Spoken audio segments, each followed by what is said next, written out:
Bonjour, je suis Alain Fischer, médecin, professeur maintenant honoraire depuis quelques jours au Collège de France. J'ai été titulaire de la chaire de médecine expérimentale.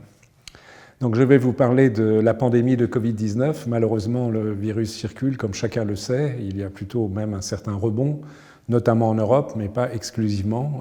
Environ 8000 cas diagnostiqués environ chaque jour en France, quelques décès, moins qu'il y en a eu au printemps. Mais quand même, à l'échelle mondiale, on approche d'1 million de décès connus. On a même dépassé, je crois, 30 millions de cas diagnostiqués. Et à l'évidence, il s'agit d'une sous-estimation. Donc la question se pose de savoir comment enrayer cette pandémie. Il y a, sur le principe, 4 types de solutions qui ne sont pas mutuellement exclusives. La première, c'est de trouver des traitements efficaces. À ce jour, aucun traitement efficace permettant d'inactiver, de détruire le virus n'a été trouvé. La recherche est active et certainement des molécules seront testées dans les mois qui viennent. Mais le fait est qu'il n'y a pas de traitement à ce jour. Néanmoins, des progrès thérapeutiques ont été obtenus dans la prise en charge des formes graves de la maladie grâce aux énormes efforts de recherche qui ont été menés et qui permettent de réduire la mortalité. Si, malgré l'augmentation du nombre de cas, certes, surtout chez des sujets jeunes, moins à risque, mais enfin, des cas aussi touchant les sujets plus âgés, plus à risque, il y a moins de décès qu'il n'y en avait au printemps.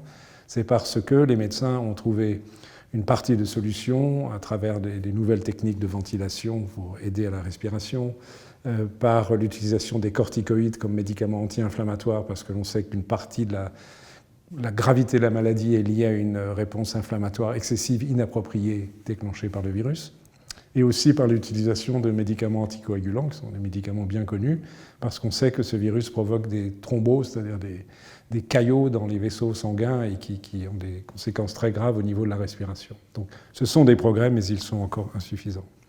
La deuxième solution serait, paradoxalement, qu'il y ait assez de personnes contaminées, de telle manière qu'une immunité de groupe se développe, c'est-à-dire qu'il faudrait environ, selon les estimations, de l'ordre, disons, 50% de la population ait été infectée et développé des anticorps et soit immun contre le virus pour faire que d'elle-même la pandémie s'arrête.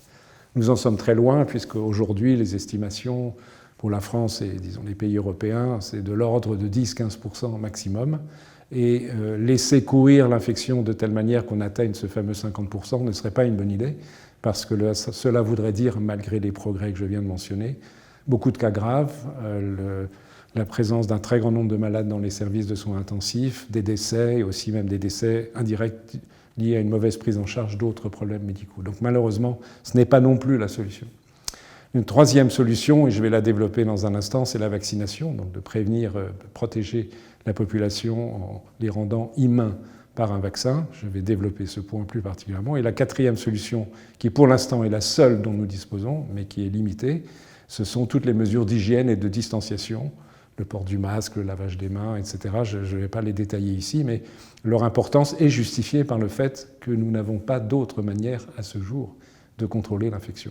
Et on voit que cela pose quelques difficultés en termes de respect de ces mesures, ce qui explique en grande partie le fait que la pandémie est plutôt en croissance, encore une fois, notamment en Europe.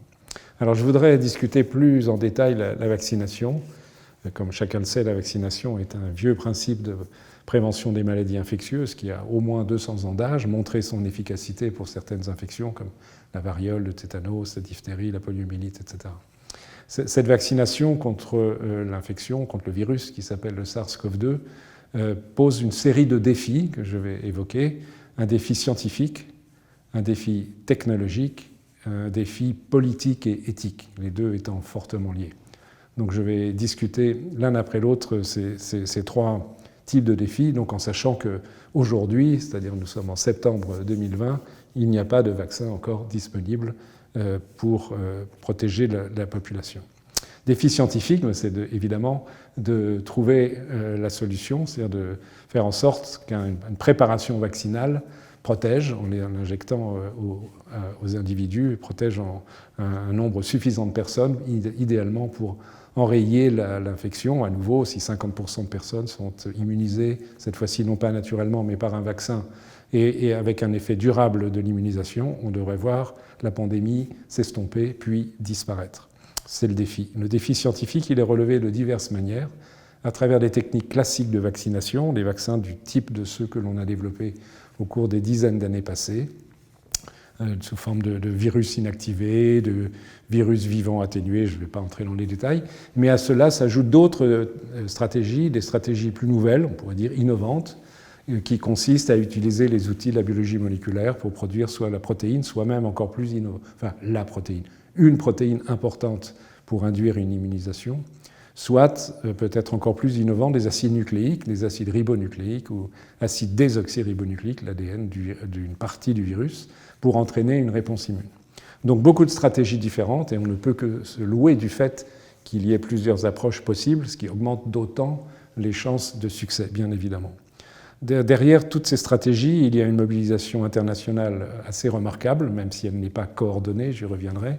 Mobilisation de la communauté scientifique, mobilisation industrielle, avec aujourd'hui la quasi-totalité des grandes industries pharmaceutiques, plus un certain nombre d'entreprises de plus petit calibre qui se sont engagées dans cette course à la vaccination. Mobilisation politique et économique à travers des financements importants obtenus justement par ces entreprises, par des États, en premier lieu par les États-Unis, où il y a au moins 2 grandes initiatives qui font que l'État américain a dépensé aujourd'hui 8 milliards de dollars d'argent qui a été versé à l'industrie pharmaceutique pour les aider à développer les vaccins, y compris aider à la production des vaccins. C'est à la fois une bonne nouvelle et une nouvelle qui est un peu problématique parce qu'on ne connaît pas le contenu des contrats signés entre le gouvernement, notamment le gouvernement américain et ses industriels, quant aux règles de distribution du vaccin. J'y reviendrai tout à l'heure, mais très clairement, pour ce qui est de l'objectif nord-américain des États-Unis, l'objectif c'est d'obtenir, Trump l'a dit très nettement, 300 millions de vaccins pour 300 millions d'Américains. Et c'est ça qui l'intéresse, moins le reste du monde. Je reviendrai sur cette question qui est évidemment importante. Alors, il n'y a pas que les États-Unis qui font un effort, il y a dans une certaine mesure un effort de la communauté européenne. On peut se louer qu'il y ait une certaine communauté d'action des États de la communauté européenne, même si cette politique commune pourrait être plus proactive et plus forte, mais aussi l'engagement de la Chine, de la Russie, etc. Il faut savoir qu'il y a plus que 100 projets de vaccins qui sont en cours de développement à des stades très très divers. Certains d'entre eux sont arrivés aux tests cliniques. 8 d'entre eux arrivent au test ultime, qui est le test majeur, qu'on appelle dans le jargon médical les essais de phase 3, qui consiste en fait à vacciner un grand nombre de personnes avec un groupe témoin tiré au sort qui, lui, ne reçoit pas ce vaccin, et ceci de fait à l'aveugle, pour évaluer l'efficacité. Donc il faut qu'il y ait suffisamment de personnes et suffisamment de temps pour que certaines de ces personnes entrent en contact avec le virus et voir s'ils sont ou non protégés. Et en même temps, et ceci est très important, tester la sécurité. On estime, le consensus est qu'il faut avoir une protection de l'ordre de 50% des individus pour penser qu'on a au moins à faire un vaccin qui apporte quelque chose, même si cela n'est pas parfait. Il faut savoir que l'évaluation d'un vaccin, ce n'est pas juste blanc-noir. Il y a des tas de questions qui se posent, qui nécessitent du temps. Donc, est-ce que cela protège d'un individu vacciné? Est-ce que ça le protège complètement? Est-ce que ça atténue la maladie? Est-ce que ça protège contre la transmission du virus? C'est un vaccin dit stérilisant, ce qui serait évidemment une très bonne nouvelle. Est-ce que les personnes âgées vont répondre au vaccin? Il y a des doutes sérieux sur cette question. Et puis évidemment aussi, combien de temps, si protection il y a, celle-ci va-t-elle durer? Autant de questions auxquelles il faudra répondre. Et si on veut faire les choses sérieusement, en franchissant chaque étape, même s'il y a un effort pour les accélérer considérablement par rapport à la production de vaccins antérieurs qui a pris pour d'autres maladies infectieuses plusieurs années, voire une dizaine d'années, il faut respecter les règles.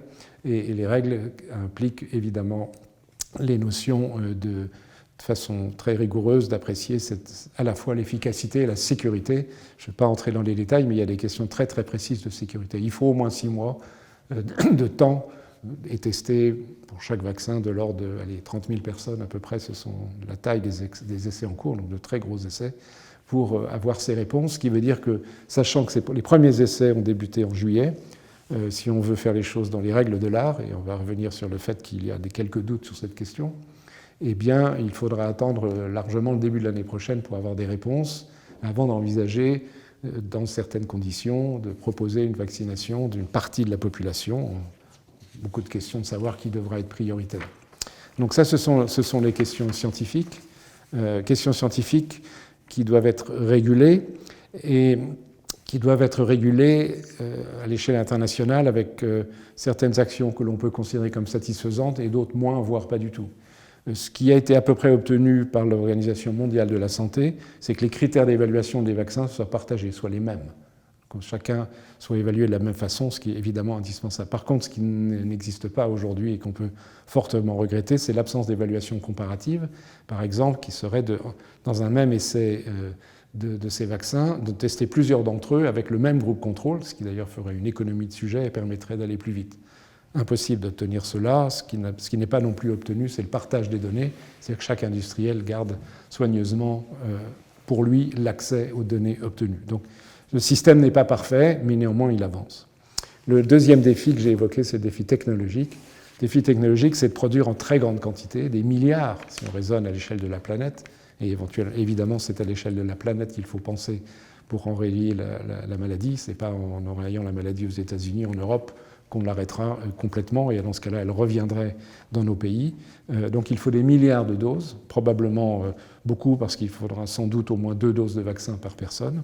Donc ça veut dire des capacités de production de vaccins gigantesques.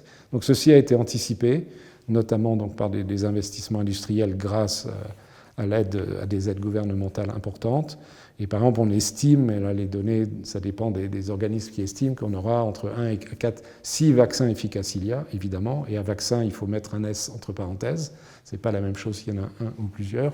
Enfin, on pourrait avoir, dans les meilleurs des cas, disons entre 1 et 4 milliards de doses en 2021, ce qui permettrait de vacciner évidemment pas toute la population mondiale, mais une fraction de la population mondiale, ce qui amène immédiatement à la troisième question, qui est déterminante, qui est la politique et qui est liée à l'éthique, c'est quelles sont les règles de distribution des vaccins. Donc faisons l'hypothèse que nous disposions de vaccins efficaces, ou au moins partiellement efficaces, qui en bénéficiera en premier. Dans un monde souhaité, on souhaiterait une équité d'accès, c'est-à-dire qu'il y ait une définition à l'échelle mondiale, par l'OMS par exemple, qui a proposé un système assez simple de répartition équitable entre chaque pays, mais on peut discuter de cette répartition équitable entre chaque pays. On pourrait penser, par exemple, qu'il serait légitime de vacciner en priorité les régions du monde où le virus circule le plus, par exemple l'Amérique du Sud en ce moment, mais aussi quelques autres. Mais on est très très loin d'avoir acquis cette notion de règles partagées par tous de distribution des vaccins selon ce qui serait un bien commun. Et il y a des initiatives en ce sens. J'ai parlé de l'OMS, je reparlerai dans un instant de COVAX, qui est une initiative soutenue par l'OMS et par des organisations non gouvernementales type Fondation Gates et d'autres, pour acheter des vaccins ou préacheter des vaccins pour permettre de les distribuer gratuitement aux pays à ressources limitées. Mais en fait, la réalité est moins brillante, parce que pour l'essentiel, on fait face à ce que dans plusieurs papiers a été décrit comme un nationalisme vaccinal, c'est-à-dire que chaque pays joue pour lui, ou groupe de pays joue pour lui. Alors, vu de l'angle d'un pays, on peut le comprendre. Les responsables politiques veulent en priorité protéger leurs citoyens, mais à l'échelle du monde, c'est une aberration, puisqu'encore une fois, l'infection ne pourra être enrayée, la pandémie ne pourra être enrayée, c'est que s'il y a une distribution des vaccins large dans tous les pays. Donc les pays riches se sont investis. Celui qui est le plus investi en préachetant des vaccins, c'est la Grande-Bretagne qui a préacheté 5 doses de vaccins par citoyen britannique, ce qui est quand même colossal. Les États-Unis ont préacheté 800 millions de doses, excusez-moi. Donc ça fait à peu près 2,5 doses de vaccins par citoyen nord-américain. L'Europe, qui agit de concert, ça c'est déjà pas mal, est aussi engagée dans ce sens. Donc ceci est assez problématique, parce que comme la production, au moins la mise à disposition initiale de vaccins ne sera pas illimitée, je l'évoquais tout à l'heure, ça veut dire que cette logique mène au fait que les pays riches disposent de vaccins et pas les pays pauvres, ce qui est moralement, non éthiquement, totalement insatisfaisant, et en termes d'efficacité, l'est également. Alors les tentatives pour compenser ça, c'est la tentative du groupe qui s'appelle COVAX, donc qui réunit le CEPI, le Gavi, qui sont des entités de fondations non gouvernementales, et l'OMS, qui essaye d'avoir assez d'argent pour acheter en quantité du vaccin qui serait distribué pour une large partie aux pays pauvres, mais il faudrait l'effort est estimé pour disposer de 2 milliards de doses, il faudrait 18 milliards de dollars, et le COVAX est loin d'avoir cette somme aujourd'hui. Donc il y a d'autres initiatives, certains pays comme la France ont promis d'aider, mais pour l'instant aucun pays n'a versé d'argent à cette initiative. Donc on voit là quand même une certaine faillite, même si rien n'est perdu encore, mais une certaine faillite de la collaboration internationale et de la défense d'une politique de santé publique à l'échelle mondiale qui a de quoi un tout petit peu inquiéter. Même si on peut encore œuvrer pour renverser la vapeur ou qu'en partie au moins il y ait une implication de certains industriels dans la distribution de vaccins gratuits ou à prix très bas. Le dernier point qui est plus éthique que politique, mais c'est des considérations d'éthique qui rejoignent la politique, c'est que, toujours en se mettant dans l'hypothèse de disposer d'un vaccin, c'est de faire en sorte que la population accepte de se vacciner. Ce n'est pas une mince affaire, parce que malheureusement, les hésitations, voire les oppositions au vaccin en général, et potentiellement au vaccin contre le Covid en particulier, se sont fortement développées dans plusieurs pays au cours de ces dernières années, et aussi bien par exemple qu'en France qu'aux États-Unis, les enquêtes d'opinion actuelles indiquent que de l'ordre de 40% de la population, ce qui est considérable, hésite, voire refuse un vaccin qui n'existe pas encore, ce qui est quand même assez étonnant, et sous prétexte ou crainte de efficacité non pas bien évaluée, risque de toxicité, et qu'en fait tout cela est surtout une opération commerciale pour faire gagner de l'argent à l'industrie pharmaceutique, avec une certaine instrumentalisation politique par quelques hommes ou femmes politiques de ces réticences. Donc c'est un problème sérieux, parce que le paradoxe serait éventuellement, c'est pas exclu qu'on se retrouve dans cette situation quelque part en 2021 ou plus tard, je ne sais pas, où nous disposerions de vaccins, mais la population, une fraction importante de la population refuse cette vaccination, et donc le bénéfice en serait au moins en partie perdu. Et il y a dans cette affaire une dimension altruiste, c'est-à-dire que la vaccination n'est pas juste se protéger soi-même, c'est protéger les autres, protéger les personnes les plus vulnérables. C'est-à-dire que si on prend l'hypothèse favorable que nous disposerions d'un vaccin qui soit dit stérilisant, c'est-à-dire qui empêche qu'une personne vaccinée contamine une autre personne. Cela permettrait, en vaccinant les personnes bien portantes et relativement jeunes, de protéger les personnes qui sont moins facilement directement protégeables, les personnes vulnérables que sont les personnes âgées, les personnes qui ont des maladies chroniques, qui sont celles qui meurent du Covid. Je rappelle que 90% des décès surviennent chez des personnes âgées de plus de 65 ans. Donc la dimension altruiste, si le vaccin le permet, serait de vacciner les populations en bonne santé, les plus jeunes, de telle manière qu'elles protègent les personnes âgées ou les personnes malades. Donc il faut arriver à convaincre la population de cela.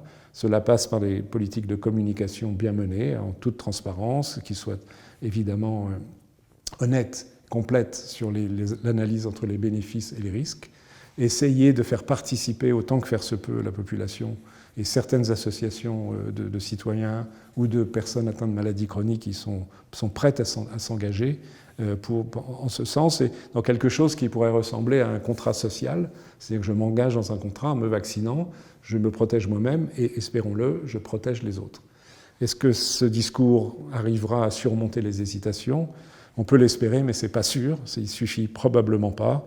Il faut sûrement faciliter la vaccination en la rendant gratuite, c'est-à-dire qu'elle soit complètement couverte par la Caisse nationale d'assurance maladie, simplifier les parcours. C'est beaucoup des spécialistes de sciences humaines et sociales qui réfléchissent sur cette question d'hésitation pour améliorer la communication, discuter avec les personnes. Bon, beaucoup de travail. C'est pas sans une certaine anxiété que ce dernier point autour des questions de réticence à l'égard de la vaccination, donc faire en sorte qu'on induise une adhésion d'un nombre suffisant de personnes dans la population, est un enjeu important et qui est de facto un enjeu politique. On espère que les politiques s'engageront dans ce sens. Donc voilà ce que je voulais discuter. Donc là, vous voyez, à travers essentiellement la question de la vaccination, que c'est un enjeu de santé publique à l'échelle mondiale, mais aussi à l'échelle locale, avec des éléments assez différents et qui apparaît, à mon sens, comme un certain révélateur de ce que sont nos insuffisances, ou peut-être, espérons-le, nos progrès dans la définition d'une politique mondiale de santé publique. Je vous remercie.